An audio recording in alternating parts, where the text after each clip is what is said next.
We're going to have a lot of slides and pictures.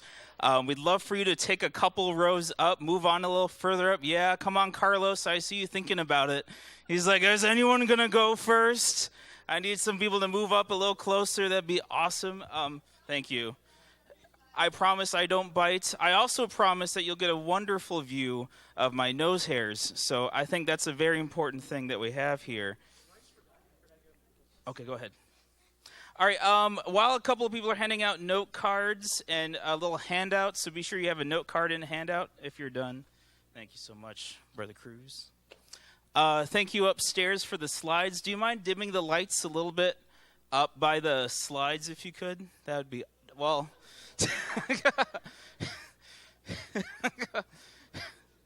just the ones up there would be great.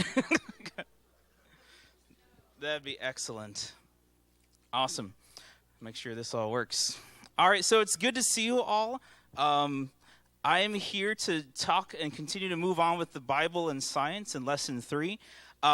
If you remember 2 weeks ago, Brother Jason talked a lot about evidence for God, or ideas about how God could exist in the universe, using the ideas of space, the ideas of cosmology, the ideas of astrophysics, astronomy, and he got to use awesome pictures of the nebula, and that's great. I don't get any of that cool stuff. No, I was kidding.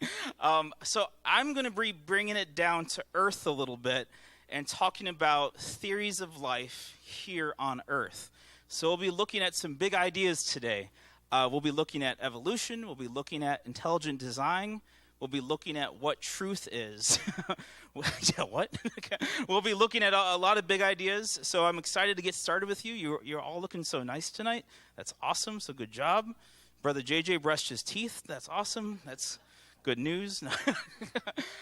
So everybody has a note card, right, and a handout. Are we good? Note cards and handouts. Got a pen if you need one? Awesome. So we'll talk about all that in a second here.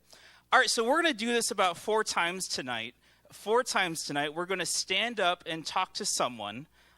So the first thing that we'd like you to talk about when you stand up and talk to somebody are these 2 questions. So what have we heard about the theory of evolution? And what have we heard about the theory of intelligent design? So for 2 minutes, I'd like you to stand up and talk to someone about what you've heard about those 2 things. Yes, standing up is involved. If you don't want to stand up, just fake it. Just make it look like you're about to stand up. Okay. All right. Are you ready? All right. 2 minutes.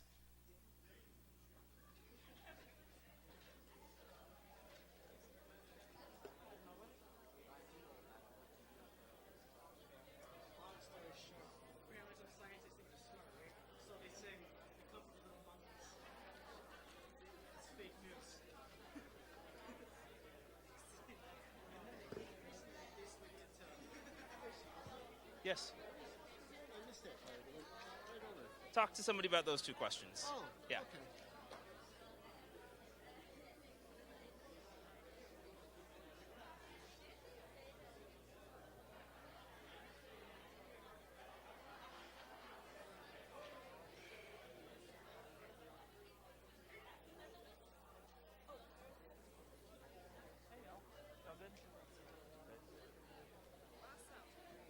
Carlos.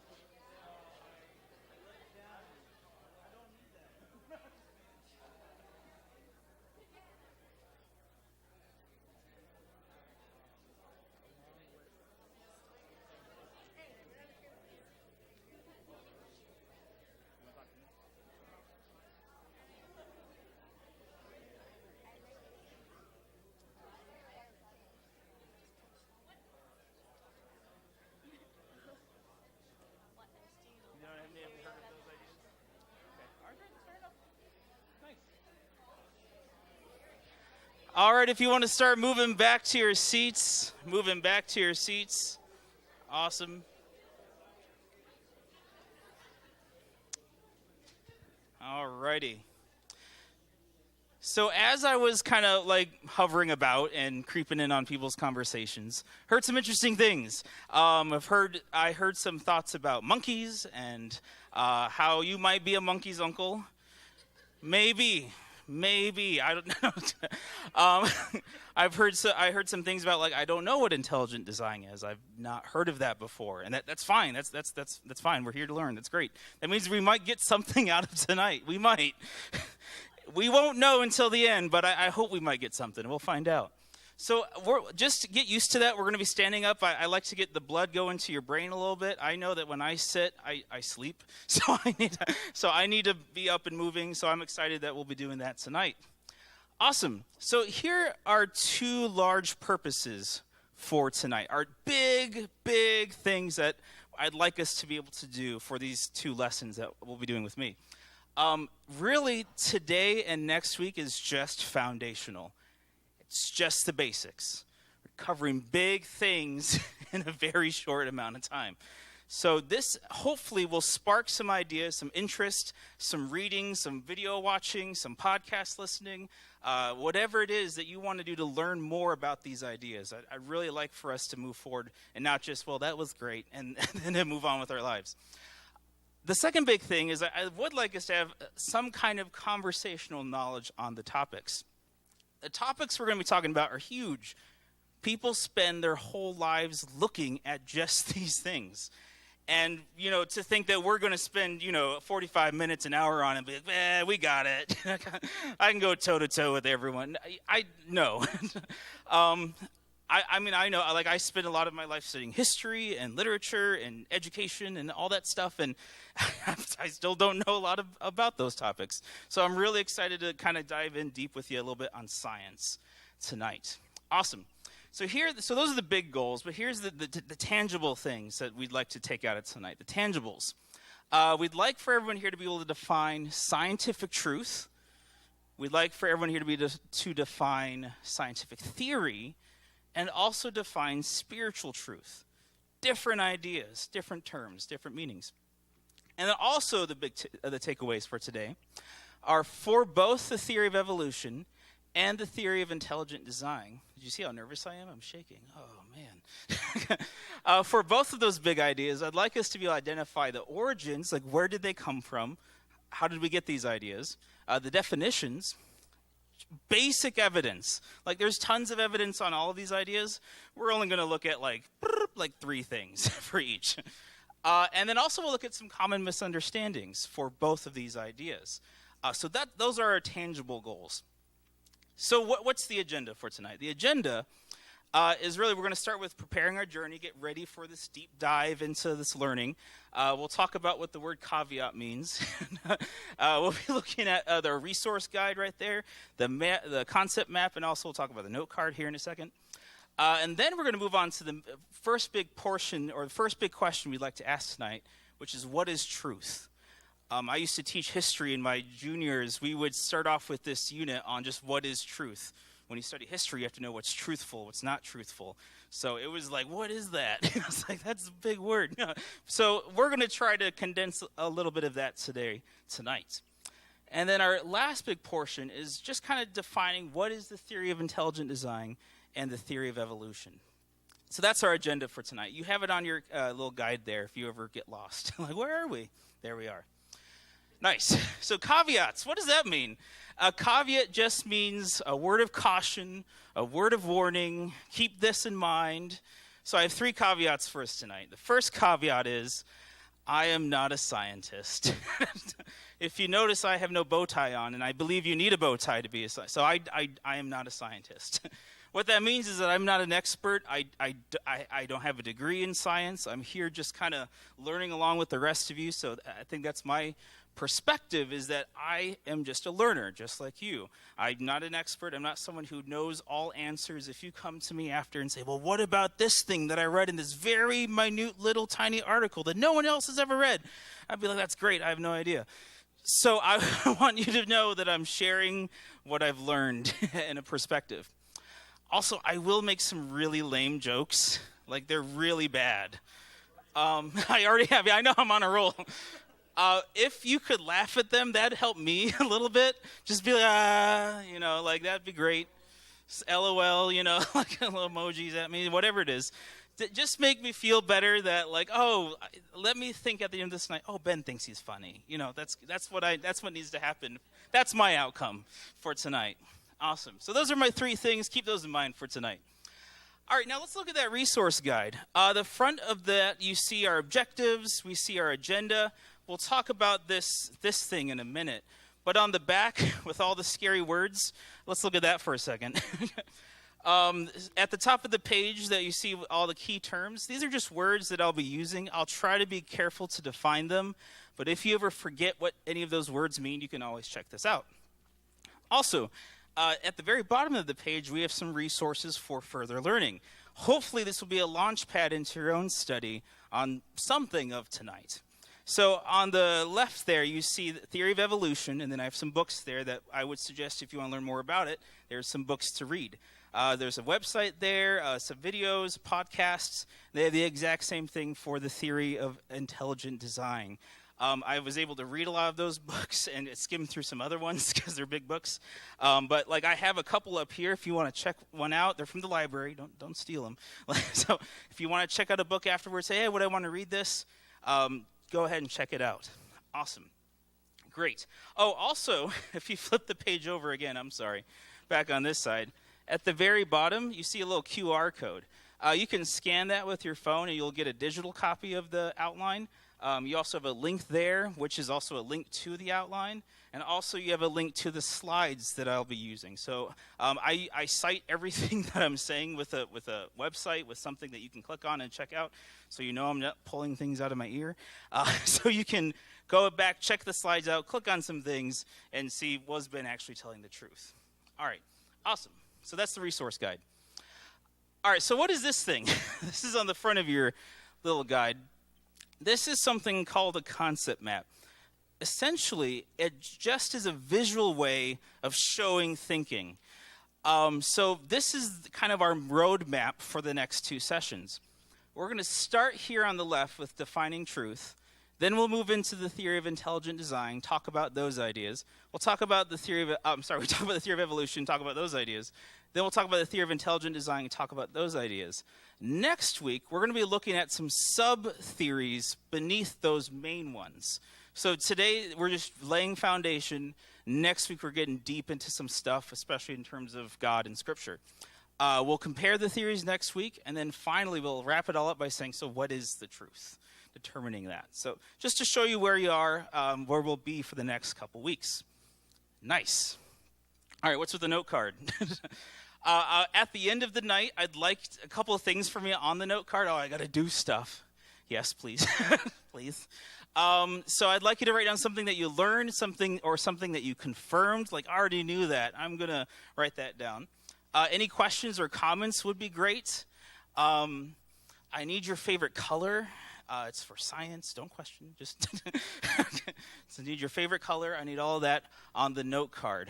So we'll collect those at the end. But if you think of something as we're going through, feel free to write some stuff down. That way we'll collect them, and I can read them and throw them in the fire and pretend that I looked at them. No, I'm just kidding. I'll look at them and make sure that I have something for you next week on some questions. Awesome. All right, we're ready to jump in, team. I hope you're ready. You're all like, get to it. So let's talk about this question. What is truth? We'll look at those ideas of scientific truth, scientific theories, and spiritual truth. Awesome. Whoa, wrong way. All right, before we talk about truth, let's talk about Pluto. Now, I had to get a space picture in, but here's the story with Pluto. At one point in time, was anybody here alive when Pluto was a planet? Was anyone alive? Some of us are too young to remember that. Brother Mike wasn't alive? No, man, he's younger than he looks. Sorry, just kidding.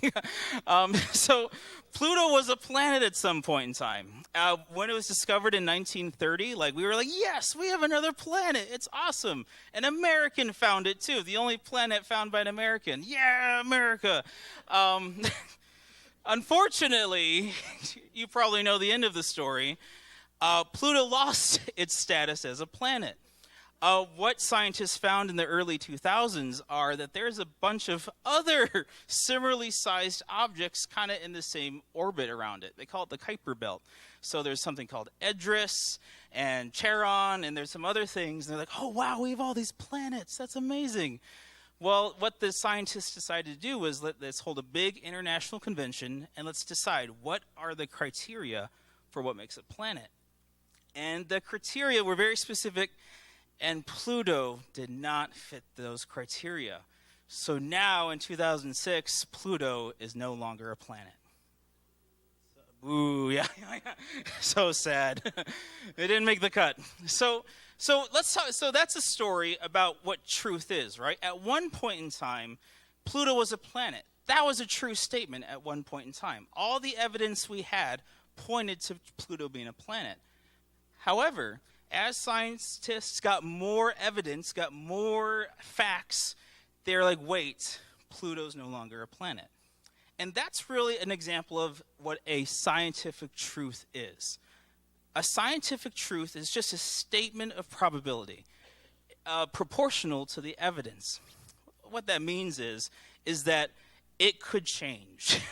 As we get more evidence, as we get more facts, as we have more research, then scientific truth will change, much like Pluto's planetary status did. So what does that look like in visual terms? The more evidence we have for something, the more likely it is that it's true. That's scientific truth. That's a little different from what maybe we think of truth in spiritual terms, but we'll get to that. So scientific truth. Now scientific theories. Essentially, theories are these ideas used to explain facts. So notice we have all these facts, we have all these things that we can study and look at and research. But a theory is a thing that ties them all together and explains what those facts mean. An example of a scientific theory is germ theory. Like, I didn't know this, but germ theory is a theory still. Like the fact that scientists think that we get sick because of tiny microorganisms, that's a theory. But it's supported by facts. It's a very strong theory. There's lots of facts that support that. The theory of gravity. Anybody hear of that one? Like, maybe not. I know I'm going over some of our heads. Theory of gravity, what is this guy?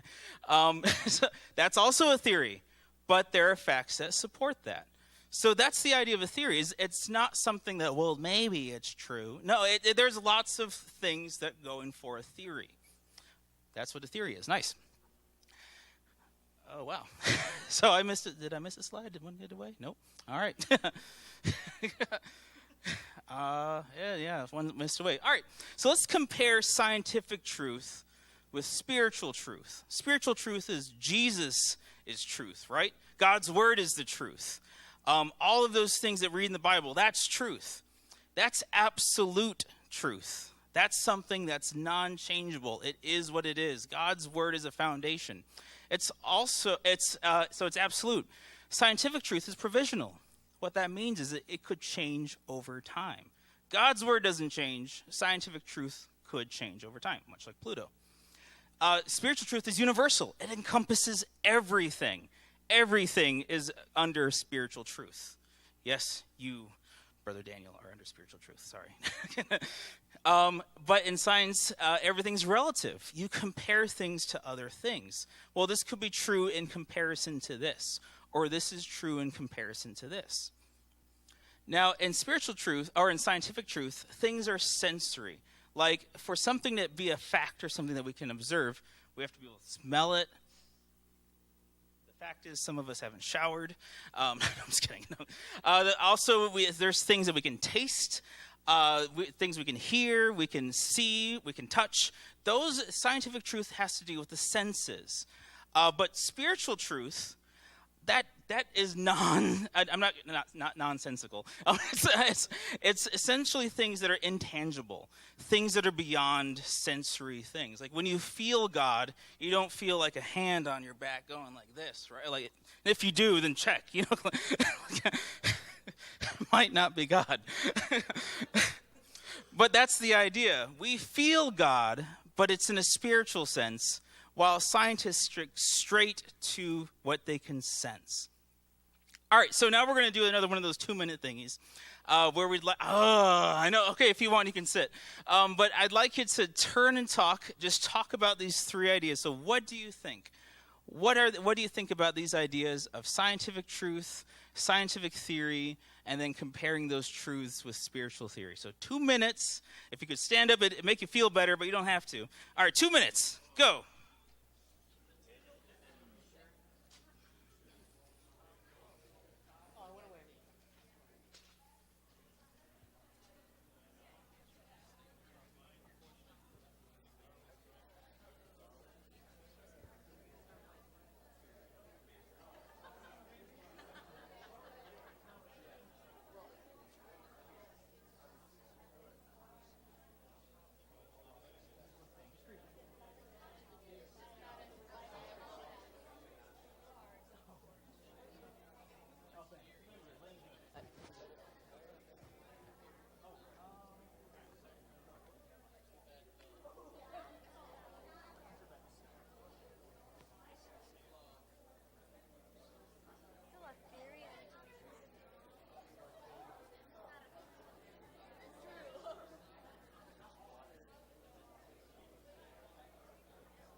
Find another one. Oh yeah. Alrighty, if you want to find a spot, that was 2 minutes. Heard some good things from people. We have some patriots in the room, praise God. American planet got lost. Well, my charge to you young people is go find another one. Be an astronomer. Get us another planet. That'd be great. A lot of people I heard were talking about like, oh, well, I didn't know like germ theory is a theory. Yeah, it's something that explains bunches of facts. And that's actually what we're going to get to next are a couple of theories that explain things that we can observe. Now, when I talk about the theory of evolution and the theory of intelligent design, I'm moving out of like the spiritual realm, and we're totally talking about science. We'll talk more about the spiritual realm next week, but this is just straight up observable things that we can see. All right, so we'll talk about, where did this theory come from? What is it? What is the definition? Some evidence and some common misunderstandings. Here we go. Just bear with me. No worries. I'm still a Christian. All right, let's tell a story. We'll start with the story of the peppered moth. Now, they're big, and to me, they're gross looking. Like, ugh. So you know, okay, fine. Different opinions. So the peppered moth in the early 1800s, 1811, most of them look like this, hence the name peppered moth, right? Like white with a little peppered black in there. Now, and very few of them had this black variation. Very few of them. Like I think it was like 95% were this color and 5% were this color. However, when they studied these moths throughout that century, they found that when the Industrial Revolution hit, when factories started coming up around its forest home, soot started landing on the trees. And guess who birds noticed were sitting on those trees? Those guys. Oh, man. So birds started getting these guys. And eventually, by the end of the century, 95% of the population looked like this. And not that. So this is an example of species changing because of its environment. It's just peppered moth. So it's something historical. Claws, like when the Industrial Revolution died down, when there weren't as many factories, this population actually came back again. So just that they were changing because of their environment around them. Fancy. Now, some of you are giving me some weird looks. Like, I don't know. The point of all of this is that I want to make sure that when we talk to someone who believes in these theories, that we know what we're talking about, and we don't sound ignorant. You know what I mean? Like, we don't sound like, I don't, Jesus, you know, like that's great, but we need to be able to give an answer for every question that's asked of us. We need to have a reason for our faith. So in order to have a reason for our faith, we need to know what other people believe, think, and say. So that's why we're going into this. Some of you are like, this is the wrong class, you know? All right. You can write some very nice things on your note card and let me know there. All right, so where did this come from? Where did this whole idea about evolution, about species changing because of the environment, where did this come from? So this is the opening line of Darwin's book, Charles Darwin's book on the origin of species. This is just the story of his thoughts in one sentence, essentially, or two sentences. He says, in my very British accent, that's not even British. He says, when on board Her Majesty's ship, the Beagle, as a naturalist, or someone who studies science, I was much struck with certain facts in the distribution of inhabitants of South America, and in the geological relations of the present to the past inhabitants of that continent. These facts seem to me to throw some light on the origin of species, that mystery of mysteries, as it has been called by one of our greatest philosophers. Okay, so what does that mean? Well, let's break this down. Who is that greatest philosopher? One of them. That's that guy who needed a haircut. His name is John Herschel. His grandfather, William Herschel, discovered Uranus. Like, he was an astronomer. So he came from a line of scientists. So John Herschel was a natural philosopher, somebody who studied life to say, okay, God made this. Now, the big question that natural philosophers had in the 1800s was, we're looking at fossils, and there's animals in these fossils that aren't around anymore. And we have animals now that aren't showing up in the fossils. What's happening? So their idea was, and you can think of what it was, John Herschel said, well, every time an animal goes extinct, God makes a new one to take its place, somewhere in nature. That was his idea. And that's what most natural philosophers believed. They thought that every time an animal died out, a new one, God made a new one. So that was the popular theory by John Herschel. So this Beagle up here, the ship, is this ship right here. This was a small little ocean trawler that went around the world, and Charles Darwin was on board, and he was able to study nature all around the islands of the world. The most famous island being the Galapagos Islands. So he actually got to go on that ship right after college. Like, his professor suggested he jump on. So right after college, he went on a 5-year trip around the world, which sounds awesome. I wish I could have done. So let's talk about these inhabitants of South America. So when he talks about the inhabitants of South America, and you actually get in his book, he doesn't just talk about birds or finches. He talks about sloths. He talks about horses. He talks about plants. These wonderful chapters on plants. So he talks about all sorts of animal types. But the most famous ones are these finches up here. These are 4 different finches. Each island of the Galapagos has a slightly different species of finch. And so that's what he was looking at. Now, we're talking about this distribution idea. So these islands were right here, about 600 miles off the coast of South America. There's the Galapagos Islands. You know, the home of the turtles? No? I'm trying to get a football team going there. The turtles. It'd be really bad. So his question was, so how did we get all of these different types or species of finch on these islands? So his idea was, well, they look very similar to the finches on South America. So probably what happened is that a couple finches made it over to the island, and as they kept reproducing, they started to change and adapt to their environment. So that's why you have now 4 different types of finches, where originally there was 1 South American finch. That was his idea. That was his explanation. And that was huge, right? Because like at the time we thought, or natural philosophers said that, oh, wow, God makes a new animal every time one dies out. But now, okay, well, maybe there's one animal that's turning into several other types of species. And that's his original drawing in his notebook that kind of mapped this out. So he said, well, from one animal, then two, and then from two animals, then two more, and from two animals, then two more. And that's his idea, was that eventually you get all this variety of species because of animals changing according to their environment. That's his idea. That's his origin. So what is it really today? It's gotten a little bit more complex since 1850 or so. There's a lot more ideas out there about what the theory of evolution is. So there's three ideas: natural selection, descent with modification, and a common ancestor. So let's talk about this. We know, you see your favorite dog up there? Oh, I know, they're so cute. Oh, where was it? I was somewhere, and I saw like this tiny little, teacup dog. It was like, and I was like, man, like I could squish you and not even know about it, and it'd be bad, but yeah, right? So these tiny little dogs are like also in this dog right here. So we know about artificial selection, right? Breeders take dogs and, breed them to where they want certain traits. So like maybe we want like a fluffier dog, or we want like a dog with ears sticking up, or we want a dog with I don't know, like a dog that can fly. I don't know.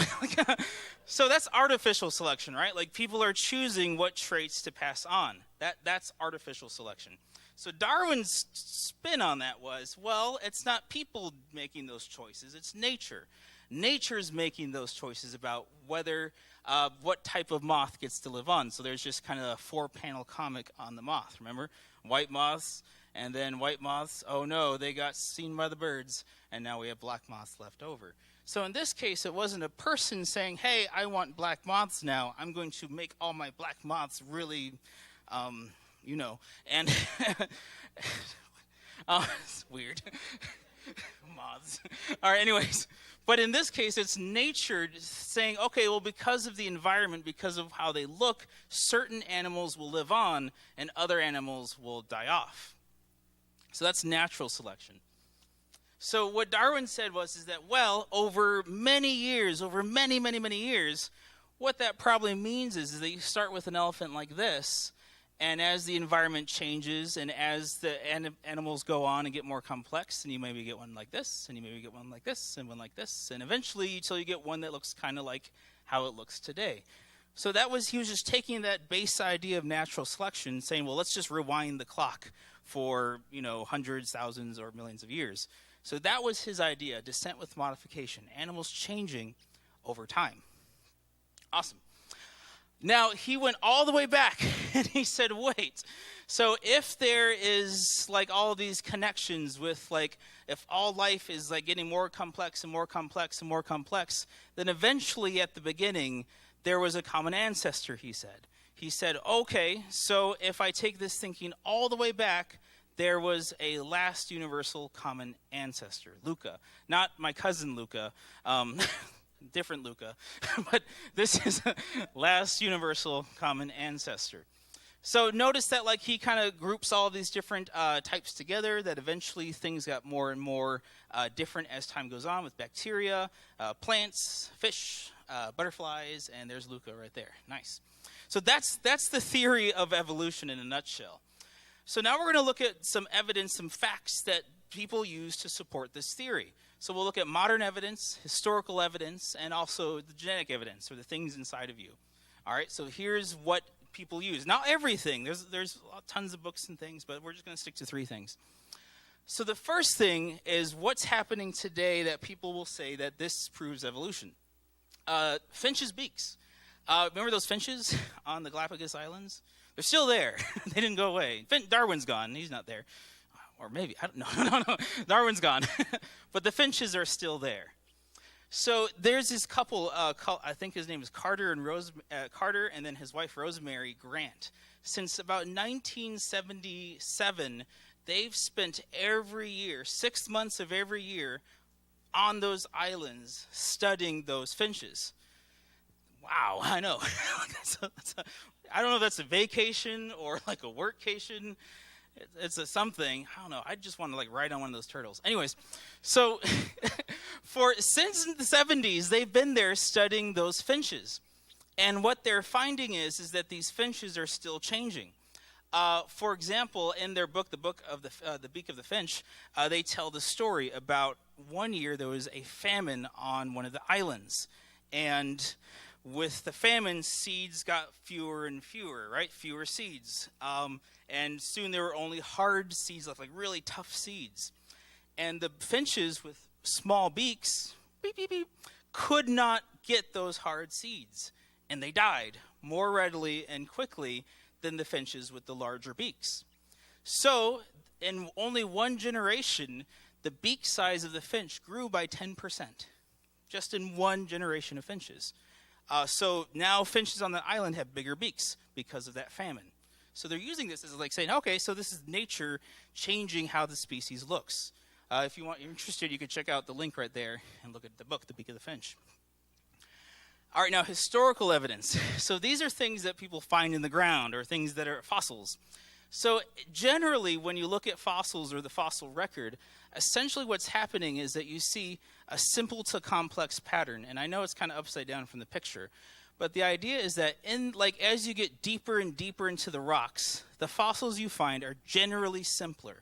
They're generally not very complex. They're like very simple creatures.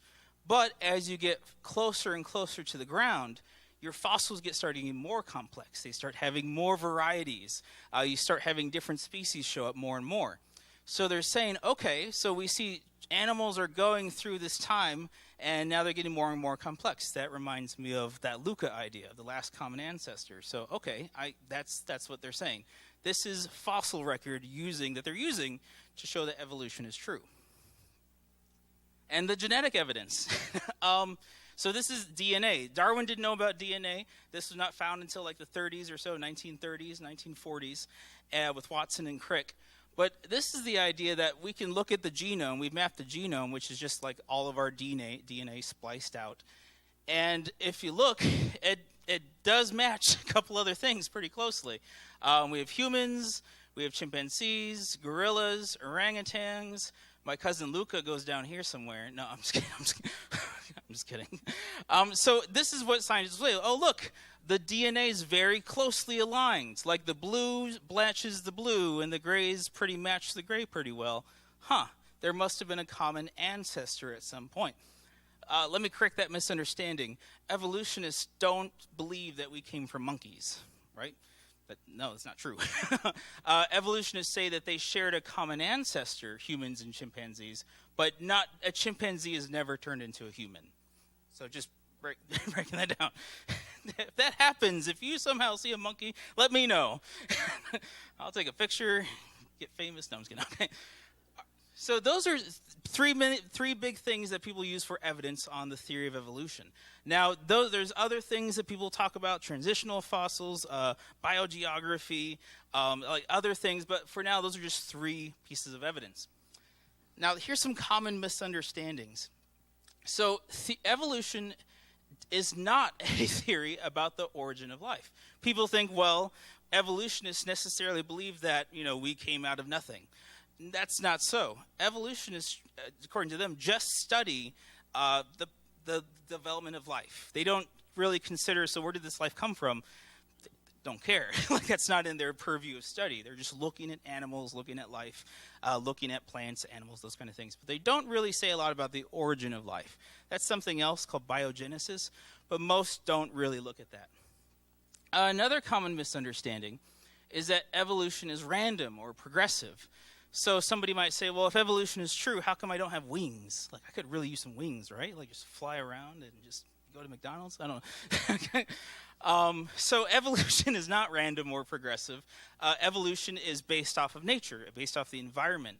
Essentially, the people or the animals or the things that have good or strong characteristics are more likely to reproduce. Thus, more people or animals or things like that will grow, and now the generations are different. So it's not random, it's more based on nature. And evolution is not always progressive. It's more about time. It's more about what fits the environment better. For example, those peppered moths, right?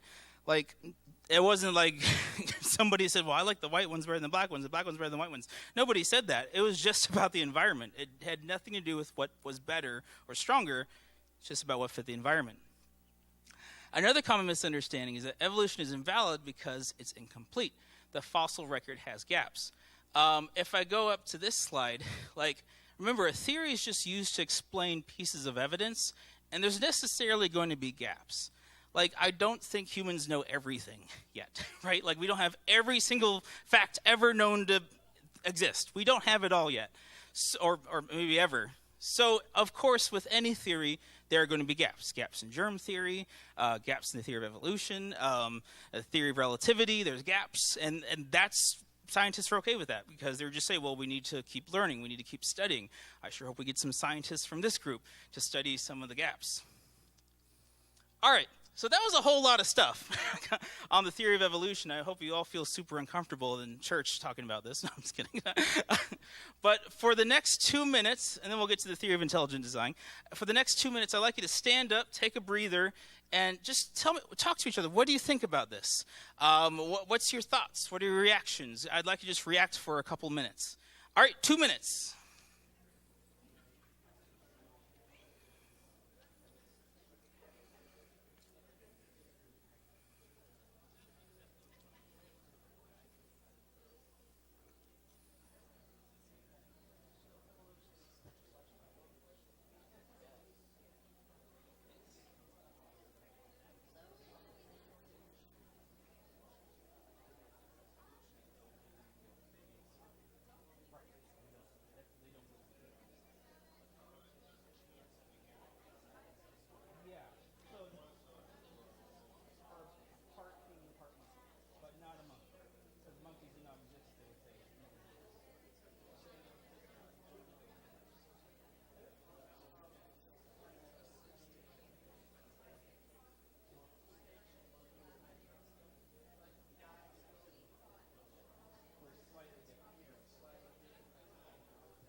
Alrighty, that was 2 minutes.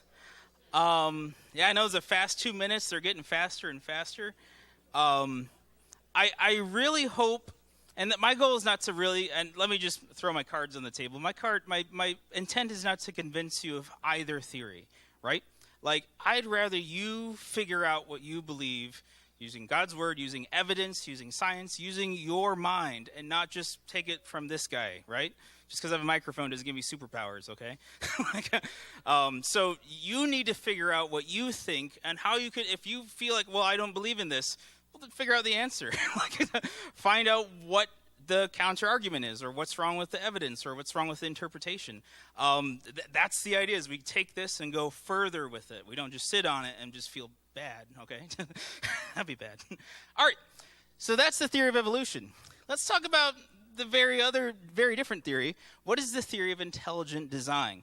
We'll look at the exact same things. We'll look at origin, definition, evidence, common misunderstandings. That picture there is a watch, and this is something within a cell. I have no idea, but it looked cool. You'll see why the watch is there, because we have a story. I'm going to start with the story. So my good friend Chris, hi Chris, wave your hand, Chris. Hey Chris. Chris was walking in the woods. He was telling me he was hanging out, just looking at the trees, looking at the butterflies, and looking at the flowers. Yeah, looking at the moths. He's like, where are those white and black ones? So he's walking around the woods, and his foot hits something, and he says, "Oh, it's a watch." And you know what he says to himself? You know what I think? That watch grew there. that watch slowly grew into a watch. That's what I think. Now, when Chris told me this story, I was like, Chris, I don't know, man. Seems fishy. So that's essentially the argument that people who believe in the theory of intelligent design say. They say, well, life is so complex and so varied that it could not have come around by natural means, by natural selection. So this is the other side of the coin, if you will. So that's the common metaphor. So when we talk about the theory of intelligent design, it's not talking about creationism. It's not talking about Genesis. It's not talking about spiritual things. This is totally based in science, totally based on facts, on things that we can observe. We'll talk more about Genesis and creation next week, but this week is we're just sticking to the science. So stay tuned. There are scriptures coming. So where did this whole idea of science being the basis for a designer? Well, it started way back in ancient times, 2000 BC or so. Plato, Aristotle, these were philosophers who looked at nature and said, oh, wow, this is very complex. This is very varied. This is crazy. I think there must have been someone who designed this. That's what they took. They're just their observations. Moving more to the modern era, you have natural philosophers like John Herschel. Now, I don't really agree with him that I think God makes, a cat died. Here's another one. I don't think that happens. But that could be wrong. I don't think it's true. So, but natural philosophers were still around. This idea of a designer was still around in modern times. However, after the theory of evolution really took off in the 1800s, late 1800s, it kind of died out. There was not a lot of scientific evidence people were using to say there's a designer for this place. Until the 1980s or so, we have this guy named Charles B. Thaxton. He was a microbiologist who, along with two other scientists, started looking at some evidence and said, no, natural selection is not the way it went. We think there was a designer. So they wrote this book, The Mystery of Origins of Life. You can go find it on Amazon.com. Get a nice used copy with some notes in it. I'm just kidding. But that kind of kicked everything off again for scientists saying, well, there must have been a designer for life on Earth. Modern day, if you go to the Discovery Institute, they're kind of like this big organization that looks at how do we propose and defend and get evidence for intelligent design. So that's where it came from. So what is this theory? This is directly taken from the Discovery Institute. I'm quoting them exactly, so I'm not messing it up, I promise. This is what they say. This is what their theory is. They say certain features of the universe, which Jason talked about, and of living things, which I'm talking about, are best explained by an intelligent cause, not an undirected process such as natural selection.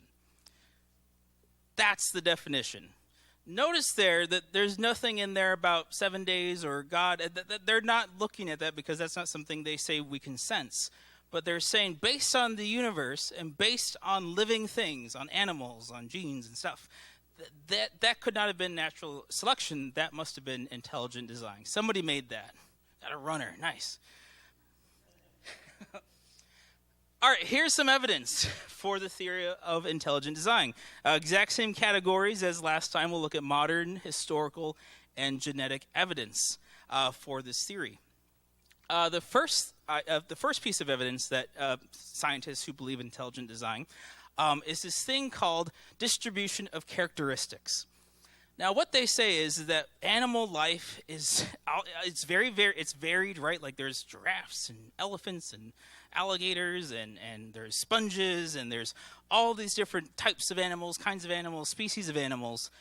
But we see a lot of similarities even amongst animals that aren't supposed to be related to each other.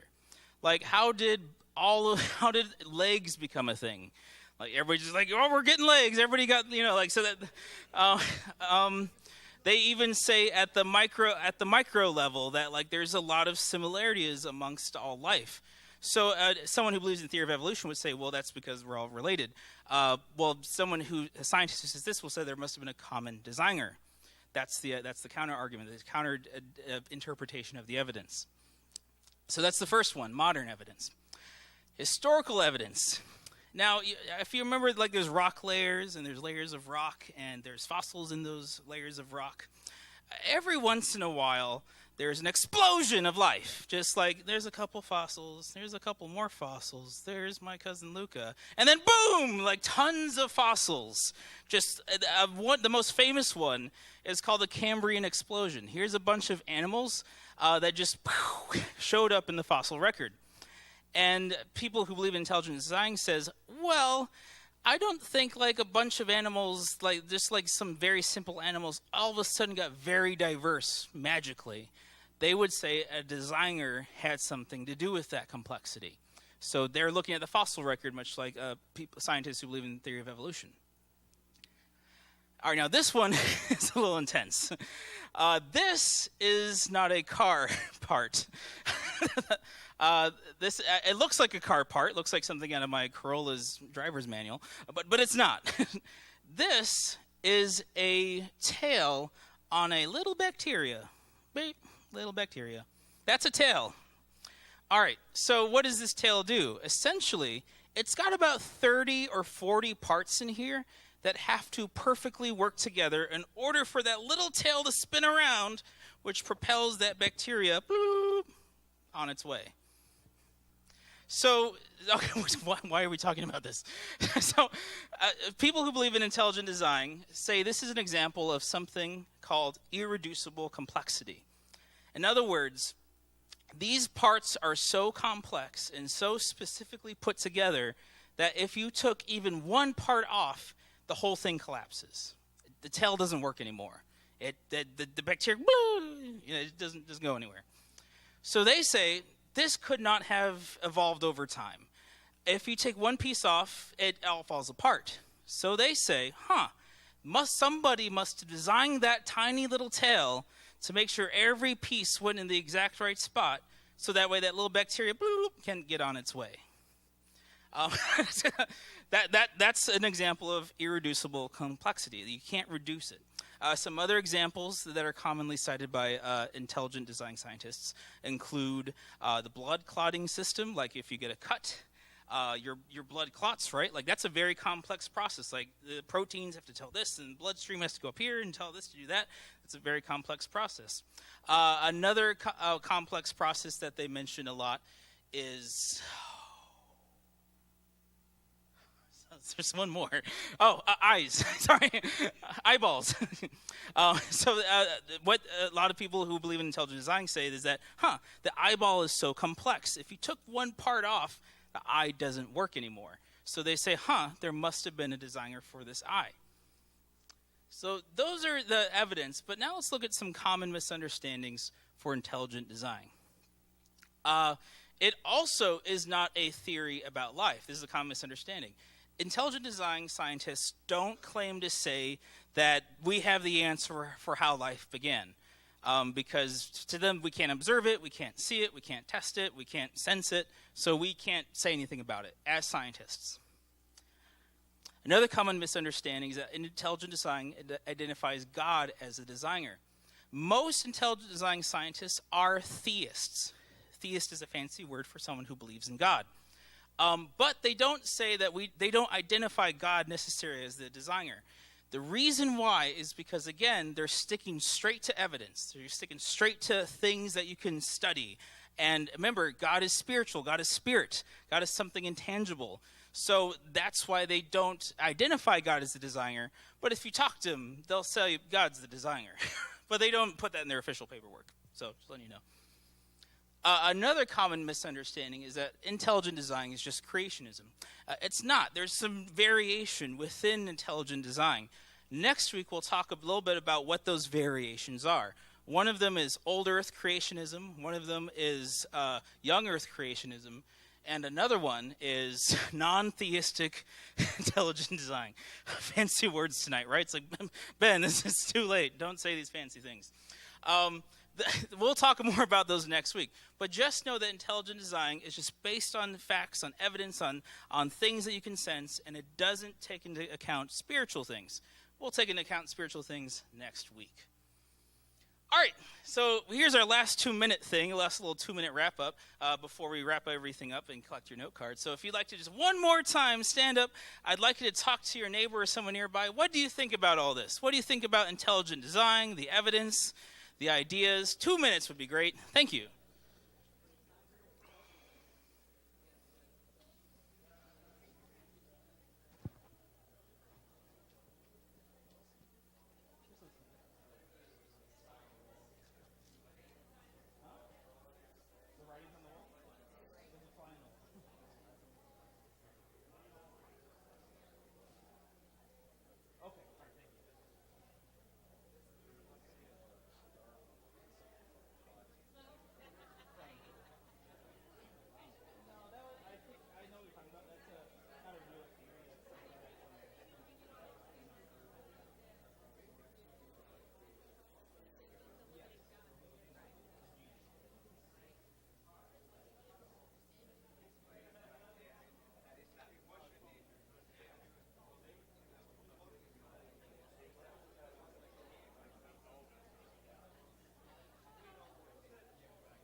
Because it's awesome preaching, but I need to preach with him, otherwise I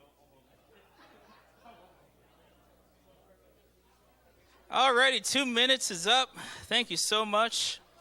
That's 2 minutes. I know it's getting faster and faster. That's great. That's awesome. So a lot of what we talked about, in fact, okay, so everything that we talked about are on these slides. If you remember on your little outline there's a link to those slides. And if you want to, you can look and click on the links below some of our slides here. So let me go find one. So for example, these misunderstandings, you can find more common misunderstandings at that link. Anything that's blue on the slides, you can click on. Like if you want to see, so where did that come from? You can check out the link right there. So I'd really encourage you to go back and check stuff out. Make sure you know what you think, because that's the main thing. Like I can tell you what I think, but I want to make sure that you have a solid foundation, so that way next week when we get into more of the spiritual aspects, more of the scriptural aspects with these ideas, we'll be ready. We have our basics down. So just a review. We talked about defining truth. We talked about what is scientific truth. We talked about how scientific truth is provisional. It's based on evidence. It's based on fact. We talked about scientific theories, how they're used to explain facts. And also we talked about spiritual truth, which is absolute. Jesus Christ, our rock and foundation in his word. That's absolute. That's beyond something that we can test for. Then we talked about the theory of evolution. The theory of evolution, we talked about its origin with Charles Darwin. We talked about the definition with natural selection, descent with modification, and we also talked about the last thing, last common ancestor. And then we talked about some evidence, the genetic evidence, which was common DNA. We talked about the modern evidence with the finches and the Galapagos Islands beak changing. We talked about the historical evidence with the fossils getting simpler to more complex as time goes on. And then we talked about common misunderstandings, how evolutionists don't think we came from monkeys, how they don't know what sparked life, they don't claim to know, and that's all in the theory of evolution. Also, we talked about the theory of intelligent design. We talked about, so where did it come from? We talked about how, like, it was kind of a thing for a while, then it went away, and now it's back again, kind of like these clothes. Then we talked about the definition a little bit. What does it mean? We talked about evidence for it, modern evidence, so just the connection of characteristics. We talked about genetic evidence with how the tiny little bacteria tail go, like we talked about how that's very complex and every part is needed. We also talked about historical evidence, how there's explosions of life that couldn't have come from a couple of different species, like it just shoots out of nowhere.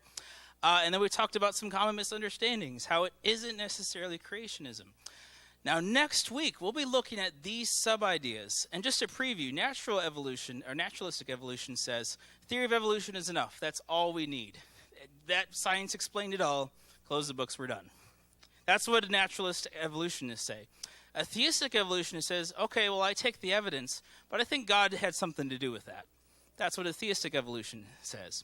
A non-theistic intelligent designer says, well, the universe was designed, and it was probably by aliens, or something else, not God. Old Earth creationism talks about God creating the universe, but the Earth is very old. And then young Earth creationism is that, okay, God created the Earth, but it's very young. We'll compare the theories, and then we'll determine, so how do you determine truth? How do we take all of this and come out with something usable, something that you can share with family, with friends, something that you know you have a foundation of? All right, are you ready? Let's fill out that note card. I know you're dying to write some terrible things about me, but here's your chance. So I'd like you to write down, what did you learn, something that you picked out, something that stuck out to you, something that like you'll take away that I know you got something out, or maybe you knew everything and you just confirmed your knowledge, and that's great because you probably know more than me. If you could, write questions, comments, things that like I should keep in mind for next week. Yeah, just let me know. Like, I didn't like standing up. That's fine, you know. Whatever it is, questions like, okay, you said this. What does that mean? Or I've heard this. What does that mean? And also, again, I do need your favorite color.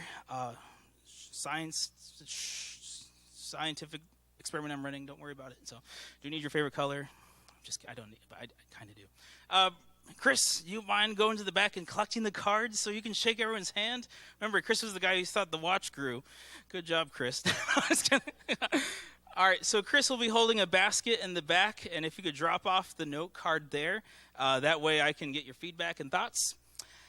And that is it, the Theories of Life, Lesson 3. We'll talk about Lesson 4 next week. If you have more questions, feel free to email me. I am done. God bless you. Have a wonderful night.